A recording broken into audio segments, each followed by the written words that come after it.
ঠিক সময়ে ঠিক একটা প্রশ্ন করেছো, যদিও একটু প্রশ্নের ভিতরে গরমিল আছে। তুমি বলেছো যে প্রধানমন্ত্রী চেয়ার ছেড়ে দিয়েছেন। সে চেয়ার ছেড়ে দেয় নাই, তাকে চেয়ার ছাড়তে বাধ্য করা হয়েছে।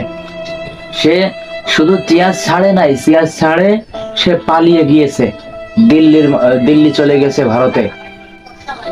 তা আমি সেই বিষয়টা নিয়ে বলতে চাই যে প্রথমত হচ্ছে এই জীবন, আমরা যে জীবন নিয়ে দুনিয়াতে আসছি, এই জীবনটা চিরস্থায়ী নয়।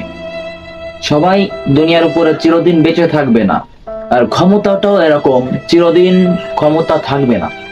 আর জালিমদের জন্য তো এটা কখনোই সম্ভব না যে ক্ষমতা চিরদিন তাদের হাতে থাকবে। যারা অন্যের প্রতি জুলুম করে, অন্যের প্রতি অবিচার করে, আল্লাহ তাদেরকে ধ্বংস করে দেয়। এই যে মাননীয় প্রধানমন্ত্রী শেখ হাসিনার সাবেক যিনি প্রধানমন্ত্রী ছিলেন, ইনি কি